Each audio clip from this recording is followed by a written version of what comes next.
DavidIcke.com, and if you have a chance, don't miss David. He's coming to the U.S. to make several stops. It's a life-changing, unforgettable experience, and he's been at it so long. He has so much information, and I can see how an all-day event would literally have people walking out, different people. Here's something, David, that I found. You mentioned Dr. Day and Orwell talking about things that were off in the future. I found this years and years ago, and I have kept it ever since. It's fascinating. It's called Jules Verne's Dark Vision of Modern Life. You may not know about this, but it's fascinating. Let me read just a little bit of this, if I might. This is 1835, and this was 1863. What happened was a manuscript that was written by Jules Verne was rejected by his publisher, and it ended up being stuck in a safe. All right, and it was found in 1994 and was ultimately published. When it was written, Jules Verne was only 35 years of age, with one highly acclaimed book to his credit. When he began writing, and the book was called Paris in the 20th Century, by hand, no typewriters yet, his pages were illuminated by a small gas lamp as he worked away, electric lights still 15 years off in the future. Now get this one. The book's protagonist is named Michel Dufresnoy. He lived nearly a century into the future in this particular book. This is a future vision book that he's writing. The year was 1960. And as Verne wrote it, technology and automation had supplanted the culture of the 1800s. Elevators whisked people up and down buildings. Now remember, this is 1865 he's writing this. Elevators took people up and down tall buildings. Trains took them back and forth from the suburbs.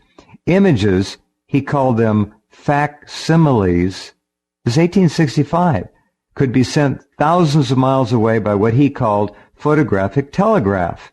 He predicted fax, something we might today not bat an eye over. Neon lights, unknown in 1863, illuminated Verne's avenues in Paris.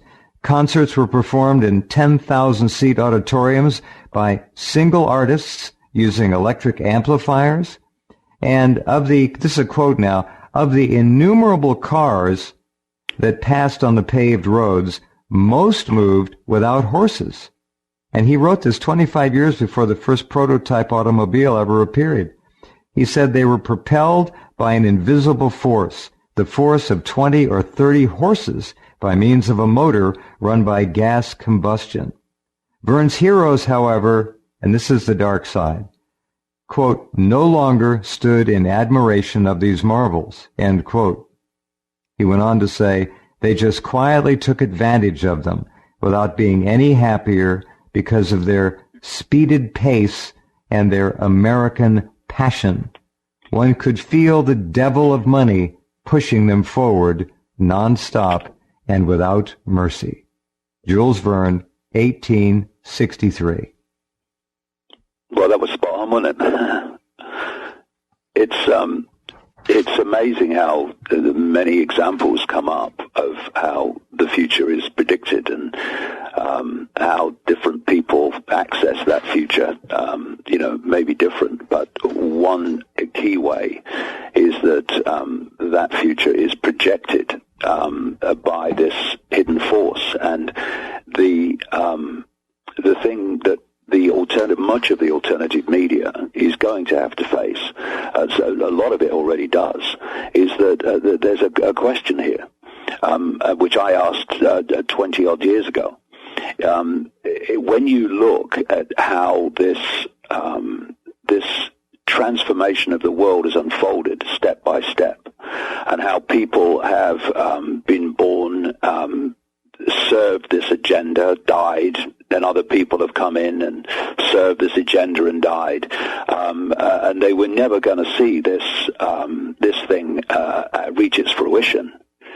So why would they do it? And why would they do it generation after generation? There has to be a common theme, a common force, which spans all these generations that have incessantly has pushed this agenda on, no matter who's been in the White House, who's been in Downing Street, who's been the CEO or whatever. There's a force in the background. And, when you look at ancient accounts and the accounts of ancient cultures and the oral and other history that has passed through to present time, across the great spectrum of different peoples, there is a common theme. Christians call it demons. Islam calls them jinn. Gnostics call them archons. The Zulus call them chitahuri, but the big penny drop is that they are talking about the same force. It's a force in the hidden, which is manipulating human society. And these people who are serving this agenda, generation after generation, pushing it on, that which knows what the future is designed to be long before that future unfolds, they are just vehicles for this force to impose that future step by step. And if you are part of that network, or you can tap into it in some way, then you can predict the future, because you are simply saying what the plan is, and like we said at the start, unless there's an intervention, that plan will happen. And so it's this force which even much of the mainstream, the alternative media, will not look at, because it is closed to anything beyond human.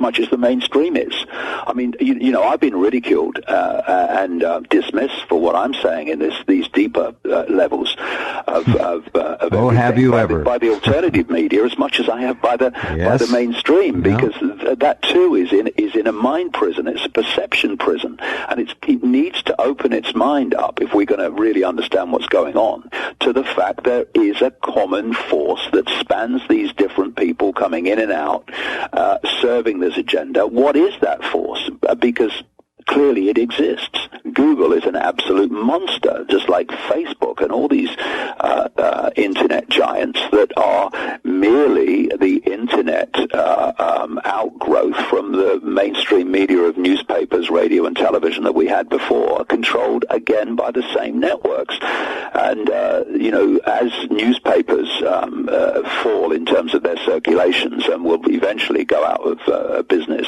in the face of the electronic media, well, nothing changes, because the electronic media is controlled ultimately by the same networks that have controlled the newspapers, etc., up to this point. This former investigative journalist on the News of the World was telling me how that was structured, and how the paper she worked on was structured in this compartmentalized way. But basically, the journalists have no idea where the line of the newspaper is coming from, where the decisions of what they will report and what they won't report and how they will report it are actually coming from, because they only know the next level up. They don't know where it's really coming from. Well, it's the same thing as a teller in a bank. The person at the window that takes your check and gives you cash. They don't know what the managers know. The managers don't know what the district managers understand, the corporation execs. And they don't, and most of them don't even know about the Federal Reserve. They never even heard about it. Now, maybe they've heard about it, but they don't understand any of it. Here's another thing. You mentioned Google. Now, this is really critical.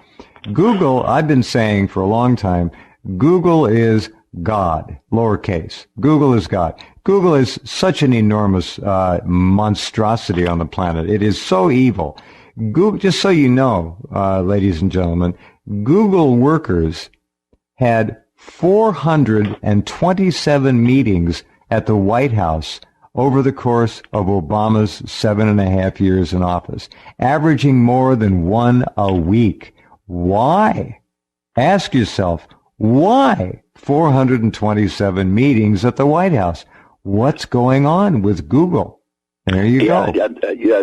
Something similar, not that many, but something similar happens with the British government as well. And what Google have done is change the name of much of their company to Alphabet to hide the extent of Google, because Google is such a buzzword in people's minds and so well known that when you see Google everywhere, I mean, what's Google doing in robotics? What's Google doing in transhumanist technology? Genetics, so all of it. They changed the name to Alphabet, so that Alphabet is such a terrible name, but it's a name you can easily forget, and it's not a buzzword like Google. So they're just hiding the extent of what that Google giant monster is actually doing, and this is all fundamental. This DARPA Google connection is fundamental to what we were talking about earlier about this transhumanist agenda, because Kurzweil is talking about having people connected to their minds connected to the cloud, as he calls it, by 2030. And I've got a new book out called Phantom Self, which refers to the fake self-identity. We are awareness. We are the state of being aware. We are infinite awareness. That's what we are. Everything else is detail. But phantom self is the self-identity with your name, your race, your income bracket, your country, your religion, whatever, and which basically is the conscious mind perception of self-identity, and that focus of attention on what I call phantom self-identity. I am my name, I am my race, and all that stuff. Disconnects us, that focus, from the greater an influence of the greater consciousness beyond this program reality. But there's a chapter in the book, and I call it transphantomism, and I call it that because it's taking this disconnection from conscious mind self-identity, disconnection from between that and expanded awareness to a whole new level by connecting the conscious mind and what we call the human level, if you like, by connecting it to this technological sub-reality that they're creating, which Kurzweil calls the cloud. The idea of transhumanism is to connect people technologically to this cloud, so the cloud does their thinking for them. So they get everything from the cloud. This AI, artificial intelligence, running this whole technological grid, this cloud, becomes basically the mind that is dictating the perceptions of the population. So the idea is that people become nothing more than a biological computer terminal on this cloud, which the internet is fundamentally a part, of course. Mm-hmm. And it's unfolding all the time, and they're telling us. I mean, it's not that they're hiding it anymore. No. People like Kurzweil are telling us, and they're telling us on the basis of the sales pitch, which is, by doing this, we'll become superhuman. But we won't. We'll become subhuman. That's the whole idea. And what they're doing is they're taking us, here, kitty, along this road where they start out with what you might call holdables, the smartphones and the tablets. They move on then to what they call wearables. These are the smartwatches and the Google Glass and the Bluetooth. And now they're moving into what they call implantables, more and more and more. They're getting inside the body. And the idea is to use that implanted technology, which people accept willingly because it makes me superhuman, to connect them to this technological sub-reality run by artificial intelligence. That's where this is going. That's what transhumanism is all about. And part of this... They're taking away their humanity, David. They're taking what's left. It's part of this whole agenda is to create the synthetic human, which does not procreate. That's done again technologically in laboratory means, exactly what Aldous Huxley predicted in Brave New World. This is why they are having these great studies to create a synthetic human. This is where a lot of this, and even the end of sex is where they want to go. So we're seeing the move in front of our eyes day after day. Oh, here's the latest technology and everyone wants one. Let's queue in the middle of the night to be the first to get the next level of control. We're seeing in front of our eyes the destruction and the disappearance of everything that we've accepted to be human up to this point. So there is no human left. That's the idea. That's where they're taking us. Yeah. It's this force in the background that we talked about earlier that so much of the alternative media just dismisses and don't want to talk about. It's this force that's behind it. What we see, the people we see who are doing it, are merely the vehicles for this force. And we need to understand very, very urgently what's going on here, because we're being taken along this road and so many people are walking along it. I mean, the addiction to this technology is so fantastic. It is. For me, there's something coming off it. There's something coming off it in terms of some kind of artificial intelligence, whatever you want to call it. There's something coming off it that is making this addiction even more fierce and extreme than it would otherwise be. It's an addiction to, it's a dehumanizing addiction that is bizarre to watch because the sheep don't get it. And there's some smart sheep out there. They still don't get it. They think this technology is going to make them, as you said, superhuman. No, it's going to make them subhuman. It's gone. Exactly, and we're being led along this road. And if you're in any way awake, it's an open book. But if you're not, if you are addicted to the phone, and of course, what generation is addicted to phones more than any other is the younger generations, of course, who are being brought up from birth now. I mean, you see grotesque sights like I saw recently in a restaurant where the parents are having their meal. And there's this baby in a high chair playing with a smartphone. No, it's extraordinary. Yeah, shame on those parents. Oh, they'll never get it. But that's where we go. This is the most important thing for people to understand at the moment, and is this transhumanist agenda for connecting us to a technological reality that will do our thinking for us. And it's not just me saying that. Kurzweil saying that. Kurzweil saying that what will happen is that we'll be connected to this, what he calls this cloud, and then gradually the cloud will do more and more of our thinking until there's no human left. He's saying that. Yes. AI will be your friend. AI will bury you. That's what will happen. This is the question. This is the question that I ask in these talks and put forward some answers to it. What is AI? This is the question. I don't hear this being asked. What is AI? It's this buzz phrase, artificial intelligence. Artificial intelligence will run fighter planes, will run the internet, will run this, will make your hamburgers for you. Yeah, with exactly. Robots. So then we ask the question, what is this artificial intelligence? And I'll tell you what my answer is. This artificial intelligence is basically that which has been manipulating this world from the hidden for so long. It's a technological vehicle which humans are being manipulated to create, the smart grid and the smart technology and based on Wi-Fi, the cloud. It's a vehicle that's being created for this hidden force, which has been given the name in this context, artificial intelligence, to take the frickin' world over. And by connecting humanity to the cloud, taking every human mind over. That is what's happening. And, of course, much of the alternative media even doesn't want to go there. This is what's happening, and we need to understand it. What a critically important thing, and I hope all of you will remember that as you make your way along. It is being pushed at us around the clock in ways that we're not even, I don't even see. These people have planned this for so long, and they're so damn clever about it.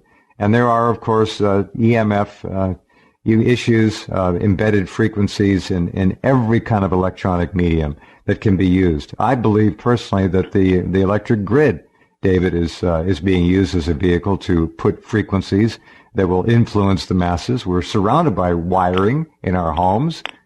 We know that the electric grid can carry television, radio, cable TV, but it's not because those industries are separate. But the electric grid is not being discussed. And I tell this quick story. A friend of mine, Dr. Pat Flanagan, you know Pat, know of him. Yep. He went over to a friend's house. He walked into the garage. The guy was kind of a garage genius, and he had a scope on, and there was a particular wave on this oscilloscope. And Pat recognized it immediately as the Lilly wave. And he said, "What are you doing with the Lilly wave? What kind of work are you doing?" And the guy turned and looked at him, and he was kind of shocked, according to what Pat said. And he says, "You never guess where that's coming from." And Pat said, "Where?" And he pointed to the wall plug. He said, "It's in the electric grid." And it didn't just get there by itself. This is precisely what's happening. Whether it's that, or whether it is the astonishing increase in atmospheric technologically generated radiation, whether it's this smart technology, whether it's the Wi-Fi cloud, which of course they're putting satellites up now to make sure there's no area of the Earth that's not covered by Wi-Fi of the world. Yeah, and this is not clearly not so that everyone, even in the desert, can be on the grid, on the web.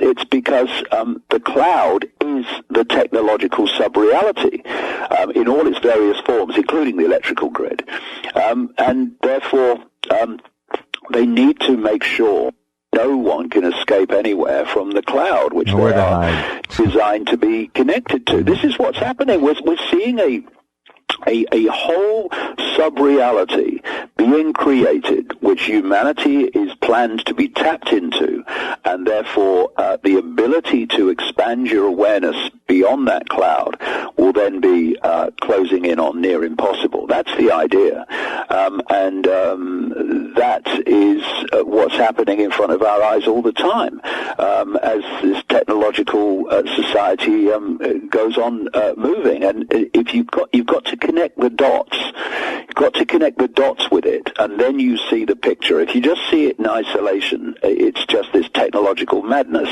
or addiction to smartphones. Oh, that's not good. And do you know all these studies that show that this these technological smart sources are rewiring the brain so that they have a lower attention span, etc. Oh, that's not very good, is it? Well, connect all the dots. Connect what Kurzweil's saying. Connect all the dots, and you see what's happening. And that is what I've just described. Well, summed up remarkably, the cloud. It sounds like a sci-fi movie plot. The cloud takes over human consciousness, takes over humanity, takes over the planet. We're run by the cloud. After 75% of the world population is destroyed in the coming World War III, the cloud. What a vision. Something else that Kurzweil says is nanobots, these nanotechnologies, also known as smart dust and many other names. Nanobots will infuse all matter around us with information. Rocks, trees, everything will become these intelligent creatures. In other words, they'll become this part of this whole control system, this whole sub-reality. Yeah. So how are they infusing everything, rocks, trees, everything, as he says, with these nanobots, with this nanotechnology? Well, one of the ways they're doing it is chemtrails. That's one of the things that's coming out of chemtrails is nanotechnology on a vast scale, and in other ways too. All this nanotechnology in food and everything, it's just passing it out and putting it in human bodies and putting it in the environment to as part of this whole new technological what they want to be eventually a synthetic world full of synthetic people connected to a technological control system. Yeah. That's where we're going, and they're not talking about 100 years from now, Kurzweil's talking about this basically being in place, or at least the start of it, by 2030. They're in a hurry. They're in a hurry. They're in a hurry, and they're in a hurry, Jeff, for the reason we talked about earlier. They know humanity is awakening to a more expanded view of everything. And although this technological control system has been planned all along by this force outside the human realm, the desperation and the speed that they want to push it in is motivated by knowing that there is a limit on how long they can not get this control before humanity is awakened enough to see the game in enough numbers to make a difference. So this next period, this next 3 years will be very, very important, but the next 10 years will be extremely important to where this world goes.